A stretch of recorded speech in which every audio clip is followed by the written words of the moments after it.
اس کو کوئی اتھارٹیٹو بھی تو ہونا چاہیے نا. ادارے تو موجود ہے, سپریم کورٹ بھی تو ایک ادارہ ہے, اگر جب اس میں کی توہین ہو رہی ہے. مشاورتی ادارہ بنانا تو اس کا فائدہ کیا, اس میں عمل کس نے کرنا ہے؟ اچھا سعید آصف صاحب, دوسرے کالر نے بات کی آزاد امیدوار کی. آزاد امیدوار الیکٹ ہوتے ہیں لیکن جب پارلیمنٹ میں پہنچتے ہیں تو وہاں جا کے وہ بک جاتے ہیں, تو آزاد امیدوار کا پھر کیا فائدہ, اس کی حیثیت کیا ہوتی ہے؟ اس میں میرا خیال ہے اگر ہم کوئی تجربہ ایسا کرتے رہیں, کوئی دو جماعتی نظام کی کوئی صورت بن جائے تو پھر یہ جو بلیک میلنگ کی سیاست ہے نا, یہ جو جس کا فلور کراسنگ ہوتی, اس سے خلاصی مل سکتی ہے. اس میں اب ظاہر ہے انیشیٹو اگر لینا ہے تو ہماری جو بڑی جماعتیں جو ہیں, مثلا پیپلز پارٹی ہے, مسلم لیگ نون ہے, یہ اگر کوئی ایسی روایات پیدا کر لے, ایک صحت مند سیاسی ماحول بنا لے ایسا کہ جو ایک نظریے کی ہے, مثلا ٹکڑوں میں بٹی ہوئی ہیں پارٹی, مسلم لیگیں 4-5 ٹکڑوں میں بٹی ہوئی ہیں, اس کے علاوہ جو یعنی کہ ان کے خیالات سے مطابقت رکھنے والی دوسری پارٹیاں ہیں, یہ ساری پارٹیاں ایک پلیٹ فارم پہ آ جائیں.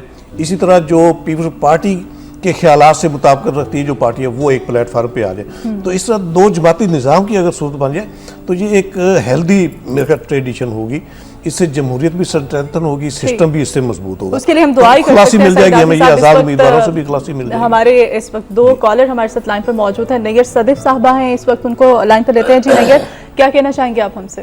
میں آج یہ کہنا چاہوں گی, ابھی بات ہو رہی تھی دہشت گردی میں حرام اور حلال کی. دیکھیے میں ایک دفعہ کیا ہوا کہ میں گئی واگا بارڈر پہ, وہاں پہ وی آئی پی لوگ امریکن میرے ساتھ بیٹھے ہوئے تھے. تو ہوا یہ کہ ایک افریقن لڑکی جو ہے وہ آئی, تو لوگوں نے اس کو تالیوں کے ساتھ جو ہے نا استقبال کیا. تو امریکن جتنے بھی بیٹھے تھے بڑے شرمندہ ہوئے اور بڑے حیران ہوئے کہ آج پاکستان میں کیا ہوا کہ لوگ ان کو ترجیح دے رہے ہیں, ہمیں پسند نہیں کر رہے. ان میں سے ایک نے مجھ سے پوچھا, دیکھیں ہم آپ کو کیا کچھ نہیں دیتے, ایڈ دیتے ہیں, آپ کا ہر خیال رکھتے ہیں. آج یہ حالت ہے کہ ایک بلیک کو آپ نے تالی بجا کے استقبال کیا اور ہمیں پوچھنے بیٹھے. ایک بات سنیں, آپ ہمیں سب کچھ دیتے ہیں اور ہم کھا بھی جاتے ہیں, لیکن ایک بات بتائیں, جب آپ کے گھر میں, آپ اپنے گھر میں امن سے رہ رہے ہوں ماں بہن بھائیوں کے ساتھ, اور آپ کسی کام سے باہر گئے ہوں اور پیچھے سے کوئی آ کے بغیر وجہ کے آپ کے گھر میں حملہ کر دے, اور جب واپس آئے تو کوئی نہ بچے, تو آپ کیا کرو گے؟ آپ ایک پرامن شہری, کیا آپ اس شخص کو مارو گے نہیں جس نے مارا؟ اس نے بڑے اطمینان سے کہا ہاں میں ماروں گا. تو میں کہا جب آپ مارو گے تو ہمارے لوگوں کو جب ماریں گے, ان کے لوگ مریں گے تو وہ بھی ماریں گے, وہ بھی آپ سے نفرت کریں گے. پھر جب ہماری حکومت ہماری بات نہیں سنتی, جن گھروں سے گھر اجڑتے ہیں, تو پھر ان کو توجہ دینے کے لیے جہاں یہ لوگ موجود ہوتے ہیں ہم دھماکے ہوتے ہیں. تو یہ بات اگر امریکی سفارت آنے والے اقوام متحدہ جو ہے کھڑی ہو رہی ہے اور عمران خان کے بارے میں لوگ الگ باتیں کر رہے ہیں, تو کوٹا سکہ بھی اچھا ہوتا ہے. ابھی تھوڑے دنوں کے بعد وہ سارے امریکی میڈیا کو لے کر ازبکستان جائے گا, وزیرستان جائے گی. عمران خان, بہت شکریہ. نیگر صدف صاحبہ تھی. عمران لودھی ہمارے ساتھ اس وقت لائن پر موجود ہے لائیو. عمران, کہاں سے کال کر رہے ہیں اور کیا کہیں گے آپ؟ السلام علیکم جی, ساہیوال سے عمران لودھی. جی, میں سعید آصف صاحب سے مجھے اس کا جواب ضرور دیں, میں چاہتا ہوں, اور میرے سوال کو جو ہے نا وہ لپیٹ کے گول نہ کر دیں. کل ایک آپ کے جو پرائیویٹ چینل ایک دوسرے ہیں ان کے پروگرام کے حوالے سے میں بات کروں گا کہ پہلے اسی ایک ہی چینل پہ 2 مختلف پروگرام تھے. پہلے تو مجیب الرحمان شامی صاحب آئے اور وہ جو الطاف حسین صاحب نے قائد اعظم کے جو مسلک کے بارے میں بات کی, اس کو وہ وضاحت کر رہے تھے کہ ہاں وہ پہلے اسماعیلی ہی تھے, لیکن آغا خان کے ساتھ کچھ مطلب معاملات ایسے ہوئے جس کی وجہ سے انہیں وہ اثنا عشری اختیار کرنا پڑا. اور یہ میں پوچھنا چاہتا ہوں کہ انہوں نے بات کی, دیکھیں میں اہل تشیع میں سے نہیں ہوں, لیکن میں سمجھتا ہوں کہ اگر کوئی اہل تشیع ہے بھی تو اس سے کیا فرق پڑ گیا؟ یہ بڑے فخر کی بات ہے. کوئی اگر اپنا مسلک بتانا چاہتا ہے یا ظاہر کرنا چاہتا ہے تو ہم کیوں چھپاتے ہیں کہ نہیں وہ شیعہ نہیں تھا, وہ سنی نہیں تھا, وہ بریلوی نہیں, وہ دیوبندی. اگر تھا تو کیا ہو گیا, وہ اس کا اپنا مسلک ہے, اس کو مسلک کو آپ نہ چھیڑیں. دوسری یہ بات ہے کہ انہوں نے کہا ان کے آغا خان سے کچھ اختلافات تھے, تو وہی آغا خان تھے جنہوں نے بعد میں جب پاکستان بنا تو بہت مالی امداد کی, مطلب پاکستان کے شروع میں جو مالی معاملات آئے تھے اس میں آغا خان صاحب کی جو کنٹریبیوشن ہے سعید آصف صاحب وہ ضرور بتائیں گے. اچھا, ایک دوسرا اسی چینل پہ ایک اور پروگرام آیا تھا مالک صاحب کا, اس میں عبدالحفیظ پیرزادہ صاحب نے بڑی پیاری ایک بات کی. انہوں نے کہا ہم شتر مرغوں کی قوم تھے اور آج بھی شتر مرغوں کی قوم ہے, ہم ریت میں منہ چھپا لیتے ہیں اور کہتے ہیں کہ مسائل حل ہو جائیں گے. اس پہ سعید آصف صاحب پلیز. جی بہت شکریہ عمران لودھی صاحب. وہ ہمارے قومی لیڈر ہیں, مذہبی لیڈر نہیں, ہم تو ان کے کوشش کریں گے کہ ان کے قومی خدمات اور قومی جذبات کے حوالے سے بات کریں, لیکن سعید صاحب اگر آپ کامنٹ کرنا چاہیں. اس میں دیکھیے جی انہوں نے ایک تو میرے خیال شاید فرقہ واریت کے حوالے سے اتحاد کی بھی بات کی اور شاید اسماعیلی میں صحیح طریقے سے ان کی آواز مجھے کلیئر نہیں آ رہی تھی، لیکن جو میں فالو کر سکوں وہ شاید یہ کہنا چاہتے ہیں کہ ہمیں جو ریئلٹیز ہیں ان کو تسلیم کرنا چاہیے. مثلا فرقہ واریت کی اگر کوئی وبا ہے تو اس کو ہم یعنی کہ اس پر پردہ نہیں ڈالنا چاہیے، ہمیں یہ دیکھنا چاہیے کہ اگر یقینی بات ہے اگر یعنی کہ ہم اس جکڑ بندی میں ہیں فرقہ واریت کی لعنت کی وجہ سے، جو ہم پہ مصائب، جو دہشت گردی کی جو ٹوٹی ہوئی ہے ہم پہ افتاد، تو اس سے بچاؤ کے لیے یقیناً یہ میرا خیال ہے یہ علماء کرام کے کرنے کی بات ہے. لوئی صاحب یہ کہہ رہے تھے کہ اگر ان کا تعلق فقہ حنفیہ سے ہے، فقہ جعفریہ سے کسی سے بھی، تو اس سے قطع نظر ان کی خدمات کو ہمیں اعتراف کرنا. ہاں صحیح بات ہے، صحیح بات ہے. تو اس میں کوئی ایسی میرا خیال کوئی گول مول کرنے والی بات نہیں ہے، یہ کلیئر بات ہے. بڑی گول نہیں کی بلکہ انہوں نے سیدھے سیدھے آپ کو جواب دے دیا. جی بالکل. اس وقت محسن ملک ہیں امریکہ سے لائیو کالر ہمارے ساتھ لائن پر موجود ہے. محسن ویلکم کہیں گے اپنے پروگرام میں، آپ کو کیا کہیں گے آپ ہم سے؟ السلام علیکم جی، آصف صاحب السلام. دیکھیں جی اچھی اور بہترین سوسائٹی کی بات کہیں سے بھی آئے تو اس کو ویلکم کیا جانا چاہیے. اب دیکھیں یہ امریکہ میں جیسے ایک چھوٹی سی بات سے لے کے بڑی سی بات تک جیسے کیوں لائن لگی ہو تو کسی کو ضرورت نہیں ہوتی کہ وہ جمپ کرے کہ آگے سے، وہاں ہمارے معمول ہے. اسی طرح ٹریفک سگنل ہے، مطلب بڑے بڑے دعوے لوگ پاکستان میں جو ہوتے ہیں اس ٹائپ کے لوگ وہ کہہ لگتے ہیں کہ ہمیں پرواہ نہیں، یہاں آئیں تو اعتبار کریں تو دیکھیں کیا اثر ہوتا ہے ان کا. اس بارے میں یہ جو یہ وش لسٹ کی کری جائے گی، اس کے لیے بڑی محنت اور ایجوکیشن کی ضرورت ہے. اور سب کی اطلاع کے لیے عرض ہے کہ اگین کہ اس میں پوجا کا کوئی پہلو نہیں ہے. جو حقیقت دیکھیں آج سے 16 سال پہلے point of finger you have to give where the credit lies. یہ کس نے پریشر گروپس کا کانسیپٹ انٹروڈیوس کیا تھا؟ No one but our own Imran Khan. اب یہ کیسے آپ کہہ سکتے ہیں کہ یہ ان کی پوجا تو نہیں ہے، انویشنری. اور یہ جو ہے پریشر گروپ کا مطلب یہ کہ سول سوسائٹی میں اتنی اویئرنیس آ جائے کہ اگر کوئی غلط کام ہو تو اتنا شور اٹھے کہ وہ ریلن پکڑا جائے. ابھی پہلے ذکر کیا تھا آپ کو پہلے تو جولائی میں پاکستان چکر لگا تو مر ہی گئے. وہ جو ڈرائیور تھا رینٹ کار کا وہ کرائٹ بھی تھا. میں نے اس کو بولنا ویریفائی کرو. شہباز شریف کے بیٹے جو حمزہ نے ماؤنٹین ٹاپ کا مینشن بنایا اس کے لیے سوئی ہے سرکاری حصے پہ. اب بتائیں کہ اگر وہ گھر بنا سکتے ہیں تو رننگ گیس کے لیے اپنے پلے سے نہیں کہہ سکتے کہ اس کے لیے وہ آپ کے پاس پیسے ہوئے مسلم لیگ جب میں نے کال کیا ٹھیک ہے کو آئے یہ ایسے ہی ہوتا ہے. دس از دا ورسٹ فریز جو ہماری سوسائٹی میں سننے کو ملتی ہے. اب ابھی جو ایولیوشن ہمارے وہاں ہو رہا ہے وہ یہ ہے کہ ایسے نہیں ہوگا. بہت شکریہ. محسن ملک صاحب تھے، امریکہ سے تھے. ان کی کال پہ بھی کامنٹ لیں گے، ساتھ ہی 2 خبریں اور شامل کر لیتے ہیں. نئے صوبوں کے لیے پارلیمانی کمیشن میں مسلم لیگ نون کی نمائندگی بڑھانے کا مطالبہ مسترد کر دیا گیا ہے. اسمبلی سیکریٹریٹ نے سفارشات کی تیاری کے لیے نامکمل کمیشن کا اجلاس 28 اگست کو طلب کر لیا ہے. اس کے علاوہ چیف جسٹس نے ریمارکس دیے ہیں کیس میں جرائم پیشہ افراد کے خلاف جیسا بھی کریک ڈاؤن کرنا پڑے کریں.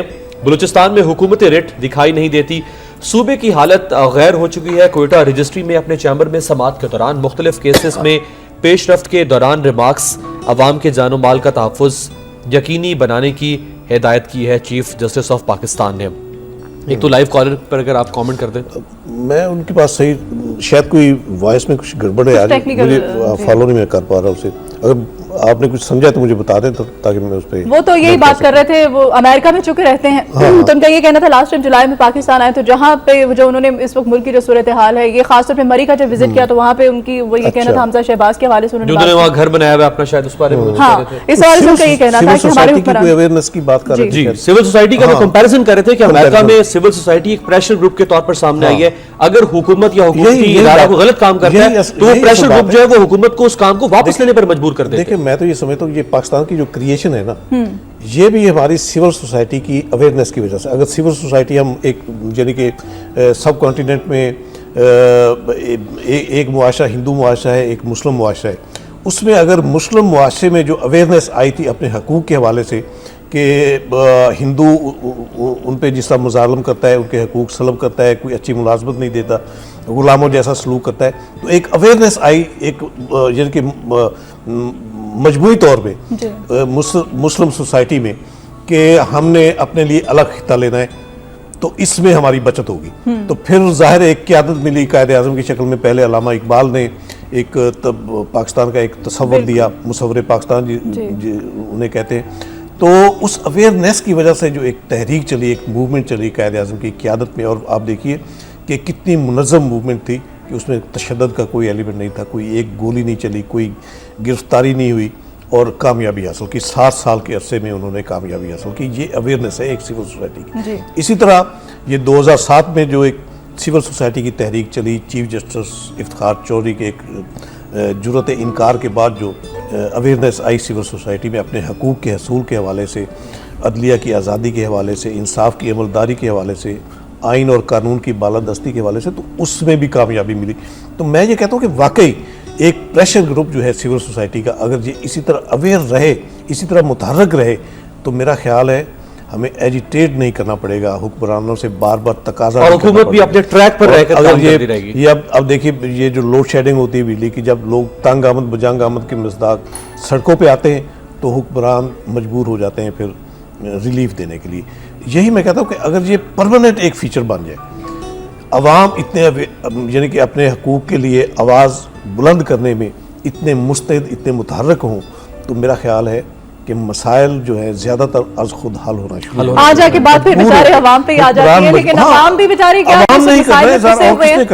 ہاں جی تبدیلی لانی ہے تو عوام نے لانی ہے۔ آپ نے اس سے پہلے ہم جمہوریت کے حوالے سے سعید آصف صاحب آپ نے بات کی تھی کہ جمہوریت کی تہس نہس اس وقت جو کی جا رہی ہے حکومت کی جانب سے۔ جمہوریت کے حوالے سے بات کریں، صدر مملکت کا کہنا ہے کہ جمہوریت کو مضبوط کر دیا ہے اور اس کی ثمرات آنے والی نسلوں کو بھی ملتے رہیں گے۔ عام انتخابات مقررہ وقت پر ہوں گے، پاکستان پیپلز پارٹی اور اتحادی تیاری کر لیں، چیلنجز کا سامنا ہے، غربت، دہشت گردی، توانائی بحران کے خاتمے کے لیے اقدامات ان کی جانب سے کیے جا رہے ہیں۔ جمہوریت کو انہوں نے اتنا مضبوط کر دیا، اقدام مکمل پایا تکمیل تک نہیں پہنچا، جب الیکشنوں میں جا رہے ہیں تو اب انہیں یہ ایسے لیکچر دینے کا خیال آ رہا ہے۔ اب انہیں بلوچستان میں 100 ڈیم بنانے بھی یاد آ گئے۔ جی ظاہر ہے۔ اب حقیقت کیا ہے، جمہوریت یعنی کہ جتنا سمراٹ ان کی شاید اپنی آئندہ آنے والی نسلوں کی ڈی اسٹیبلائز اس دور میں ہوئی ہے، اس کی کوئی مثال نہیں ملتی۔ پاکستان میں کم از کم اس کی کوئی مثال موجود نہیں کہ جو جمہوری حکمران ہیں انہوں نے خود کلاڑا چلایا ہو جمہوریت پر۔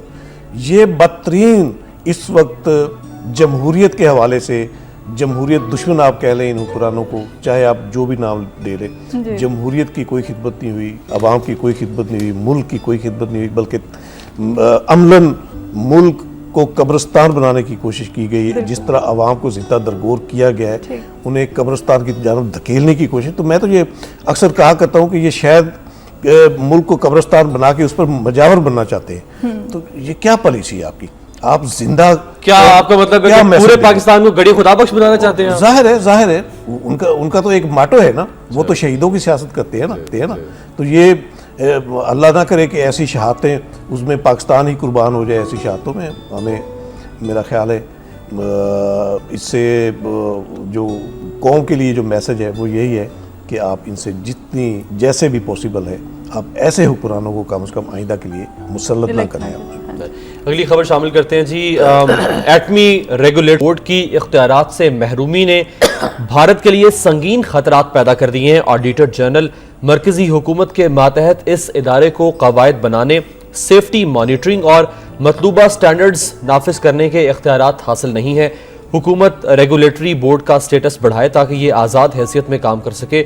رپورٹ میں جاپان کے فوکوشیما سانحے سے سبق سیکھنے کا اشارہ۔ ایک اور خبر شامل کرتے ہیں، موبائل فونز کی پری پیڈ سمیں فوری بند نہیں کی جا رہی۔ یہ کہنا ہے وزارت داخلہ کا۔ سمیں مرحلہ وار بند کرنے یا ریگولرائز کرنے کا حتمی فیصلہ آئندہ ہفتے فریقین کی مشاورت سے کیا جائے گا۔ ایک تو آڈیٹر جنرل نے جو ریمارکس دیے شاید بھارت کے حوالے سے خبر ہے، اس کو اگر تھوڑا ناظرین کی اطلاع ہے ہی انڈیا کی، لیکن ہمارے لیے تشویش کی بات اس لیے ہے کہ اگر انڈیا کا جو ایٹمی جو ٹیکنالوجی ہے وہ خطرے میں ہے، کسی وجہ سے اس میں کوئی دراڑ پڑ سکتی ہے، تو وہ خطرہ جو ہے صرف انڈیا کے لیے نہیں ہوگا، یہ پورے خطے کے لیے وہ خطرہ ہوگا۔